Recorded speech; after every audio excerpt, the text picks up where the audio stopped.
皆さんこんにちは、ゆずきゆかりです。強力なカードと戦術を惜しみなく使う EDH、通称 CEDH のプレイ実況動画、ゆかりん CEDH へようこそ。ゆかりん CEDH は4人対戦の中で私がどうやって勝ちに行くかのゲームプランの解説や読み合いなどをメインとした実況動画を目指しています。カジュアルフォーマットだけど真剣に勝利を追求するのもとても楽しい、私なりの EDH の楽しみ方を共有できたらとても幸いです。ゆかりん CEDH はペイトリオンサポーターの皆さんの提供でお送りいたします。ペイトリオンサポーターにはゆかりん CEDH ディスコードサーバーへのアクセス権やオリジナルステッカーなどの特典がついてきます。気になる方は動画概要欄のリンクからぜひチェックしてみてください。それでは本日のデッキ紹介の方に移りましょう。今回使うジェネラルは三奪者イクラシディーキとルーデビックの名作クラムの組み合わせ。こちらは以前使ったティムナとクラムの組み合わせのブルーファームに似たグリクシスカラーをベースとしたグッドスタッフデッキで、ブルーファームと比べるとティムナが使えない分ドローソースが控えめですが、クラム単体でもゲームに勝利するのに必要なアドバンテージは十分に稼げます。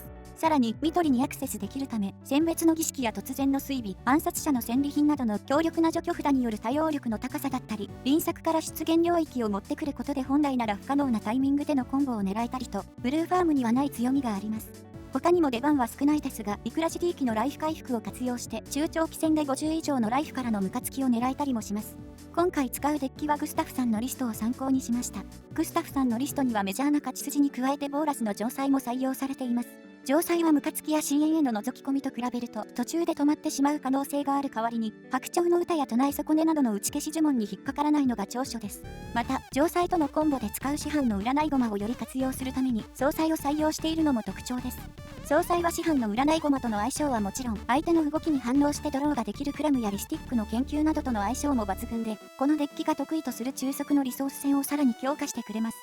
ゲームの流れとしては、2ターン目までにマナ加速からのクラムやリスティックの研究を展開して中速のリソース戦を狙ったり、2、3ターン目にムカつきやボーラスの城塞を決める速攻プランのどちらかを狙います。ブルーファームと同様、幅広いゲーム展開に対応できるデッキで、大型イベントのような何に当たるかわからない環境に向いているデッキです。それでは今日の対戦相手のジェネラルを見ていきましょう。下茶が使うのが機関下王剣リス。ミッドレンジから速攻、スタックスや墓地軸まで何でもござれの万能ジェネラル。最近だとラザケシュ型やイントンドルイド型などの墓地利用を基軸とした型がメジャーなので、後ほど紹介するデッキにも刺さるダウシーの虚空歩きを展開できるとかなり有利な流れに持っていけそうですね。ドイメンと下茶が使うのがリトラグの怪物。ムカつきを主軸とするデッキと比べると速度はほんの少し劣るものの、安定性とリカバリー性能は環境随一のジェネラルです。コンボパーツのほとんどがクリーチャーで打ち消しが刺さりにくいので、打ち消しはケンリスの妨害に使い、除去はギトラグに温存したいですね。ギトラグプレイヤーが2人もいるとなると、最低片方が3ターン目に何かしらの手段で勝負を仕掛けてくると予想します。ターン順の都合上、ギトラグが仕掛けてくる場合は私の後に下茶のケンリスに優先権が回るので、下茶の動きを注視してなるべく対応を下茶に押し付けたいですね。あまりゲームが長引いてしまうとギトラグが手に負えなくなってしまうので、ムカつきや城塞を使った速攻プランか、魔力の質や宝石の睡蓮に頼らない形でクラムを出すプランあたりを狙っていきたいですね。それでは対戦の方に移りましょう。私のポジションは1番目。まずは最初の7枚を見てみましょう。大河、有毒の蘇生、宝石の睡蓮、叱石の風、関節の島、シアン、ダウシーの虚空歩き。宝石の睡蓮があるので2ターン目にクラムを出せますが、それ以降のプランが見えないのが痛いですね。仮にムカつきなどの1枚で勝てるカードを引けたとしても、鳩場の恐喝者も引けない限り3、4ターン目の勝利は難しそうです。もっといい7枚があると思うのでマリガンします。出現領域、敵対工作員、突然の追尾、悪魔の教示者、炎の儀式、ソルリング、沸騰する証拠。青が出せる土地を引けないと2ターン目にクラムを出せませんが、ソルリングがあるので3ターン目以降のマナが多く、取れる選択肢が広いのが魅力的です。仮に2ターン目までに青い土地を引けなかったとしても、欲張って土地事故を起こしたふりをして敵対工作員を構えられるのは悪くないと思います。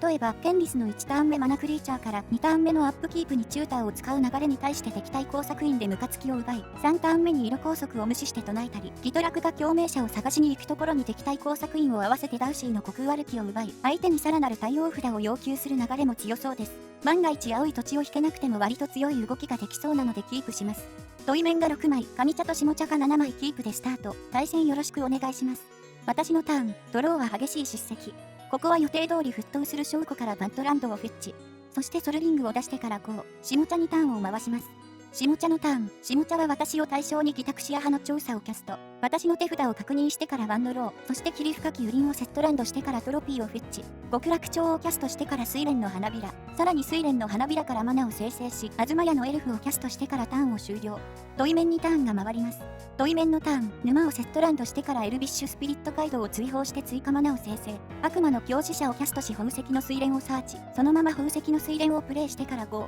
上茶にターンが回ります。上茶のターン。マナの合流点をセットランドしてからシギレイのシャーマンをキャスト。そして睡蓮の花びらを出してから私にターンを回します。私のターン。ドローはボルカ。ギタクシア派の調査で下茶に敵対工作員を見られてしまいましたが、ボルカを引けたので問題なく動けますね。ボルカをセットランドしてから炎の儀式、赤マナを2つ生成してからクラムをキャスト、コンバットに入ります。ここはとりあえず次のターンのギトラグキャストがほぼほぼ確定しているトイメンを攻撃。ターン終了を宣言。激しい叱責と突然の追尾を構えることができれば、ムカつき以外の負け筋をカバーできるのでお祈りして次のターンを待ちましょう。下茶のターン、闇の腹心をキャストしてからターンエンド。土地1枚の7枚キープ、しかも5色出せるのにもかかわらずサーチカードの類を使ってこないとなると、コンボパーツがほとんど揃っている感じでしょうか。でもコンタス差が揃っていたらここで仕掛けてきていたはずでしょうし、ムカつきなら睡蓮の花びらを温存していたはず。ギトラグ2体相手に鳩場の恐喝者ループを狙ってくるとは思いにくいですし、おそらく直感からのブリーチコンボを狙っていると見るのが良さそうです。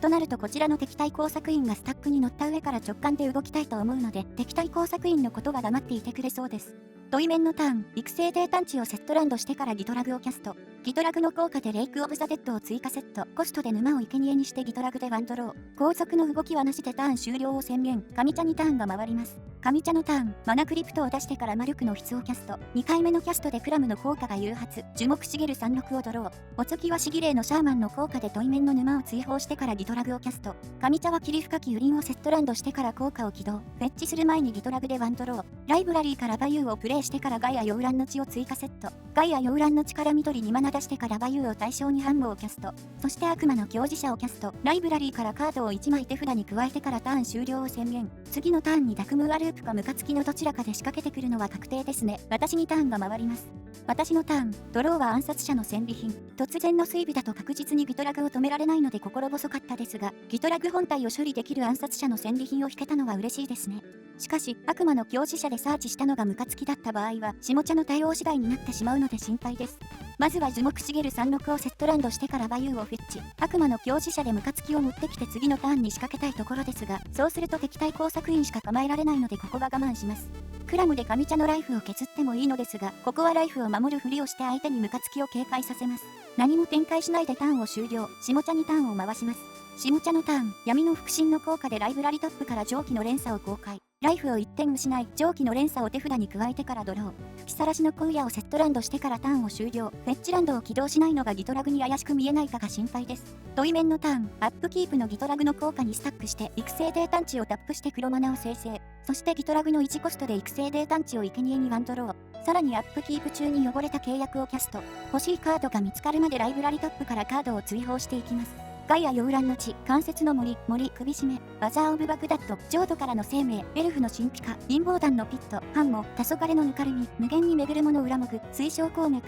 バユー、アロサウルスガイ、花の絨毯、霧深き雨林、ノウボ、突然の水尾、忘却の冠、血染めのぬかるみ、夏の帳、マナクリプト、ボリアルのドルイド、チェーンスオブメフィストフェレス、真実の解体者コジレック。デッキ回復役が2枚とも追放されてしまうと、ループがかなり難しくなってしまうので、土井面はコジレックを回収。だいぶ強そうなカードを見送ってたのを見る限り、土井面はすでにダクムーアの回収状を持っていて、マナがギリギリ足りる口行くインプ1点狙いだったように見えます。ドローフェーズでカードをドローしてからメインフェーズ。土井面はマナの合流点をセットランドしてから森を守るものをキャスト。クラムが誘発して金属モックスをドロー。追加セットランドはなしでターンを終了。問題の上茶にターンが回ります。上茶のターン、マナクリプトの判定は成功。上茶はギトラグの効果にスタックしてマナの合流点を生贄に連作をキャスト。ギトラグのドロー効果が誘発。ここが運命の分かれどころです。もう片方のカードが共鳴者ならここで敵対工作員をキャスト。ムカつきなら暗殺者の戦利品をキープするのが正解。わざわざこのタイミングで連作を使ったのを考慮すると、ダクムーアの回収状をサーチしてからギトラグで墓地に送り、手札から共鳴者を出してループに入るプランだと思います。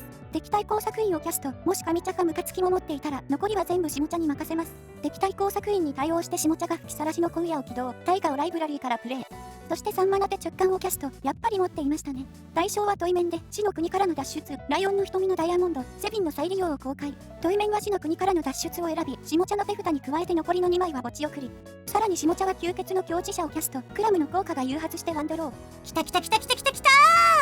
ドローしたカードは研磨基地、悪魔の強磁者から死の国からの脱出を持ってくればコンボが完成。下茶がフルタップしたベストタイミングでのドローです。下茶の吸血の強磁者が解決。ライブラリトップにカードをサーチしてから下茶はライフを2点ルーズ。そして私の敵対工作員が着地。下茶の輪作を無効化。一応手札も見せてもらいます。1枚残った手札は忘却の冠。次の3ドローでムカつきをドローされない限りは安心ですね。さて敵対工作員の効果で借りる土地はどれにしようかな。ちょうど沼が2つあることですし、マナの最大値を取れるレイクオブザデッドを借ります。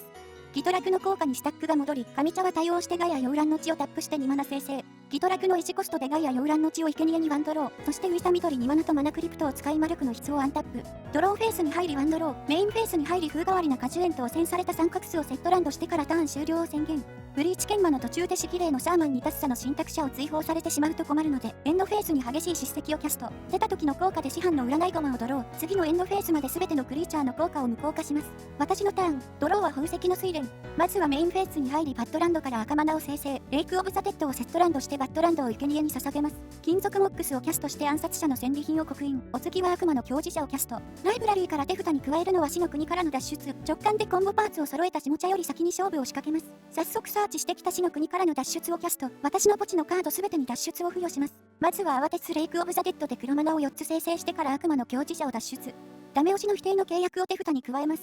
そして満を持して研磨基地をキャスト。どうやら下茶はピッチカウンターを持っておらず研磨基地が解決。研磨基地が出たことにより自身のアンタップ効果が誘発。それにスタックしてソレリングを生贄に研磨基地を起動。私のライブラリを3枚切削。研磨基地がアンタップ。今度は金属モックスからマナを出してから研磨基地を起動。ライブラリを3枚切削。そしてソレリングを脱出して研磨基地をアンタップ。ソレリングをタップしてマナを出してから再び研磨基地で生贄に捧げ3枚切削。これを繰り返すことでマナを生み出しながら私のライブラリを切削し続け、最終的に上茶の指揮霊のシャーマンと私のクラムを除去してから激しい叱責も除去。最後の最後にタッサの信託者を脱出。ライブラリーが空になっているので、タッサの信託者の効果で私の勝利です。対戦ありがとうございました。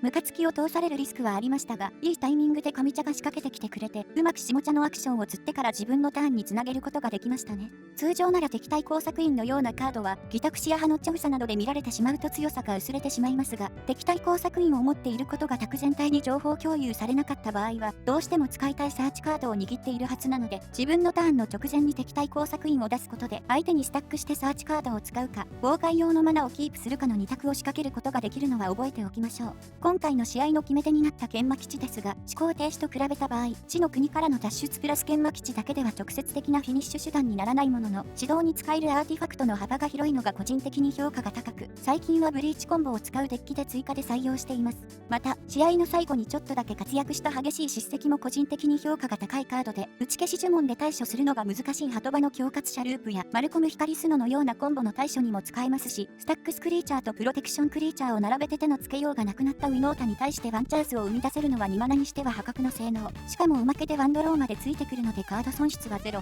自分のターン直前のエンドフェーズに着地させれば、自分のターン中の効果が続くので、マナがタイトな場面でも使いやすかったりといいとこづくし、クリーチャーに頼らないブリーチコンボを勝ち筋とするデッキなら、打ち消しや除去の枠をこちらに優先的に回す価値があると思います。今回の動画はこれにておしまいです。もしゆかりん CEDH を楽しんでいただけたら、チャンネル登録と高評価をお願いします。最後までのご視聴ありがとうございました。また次回お会いしましょう。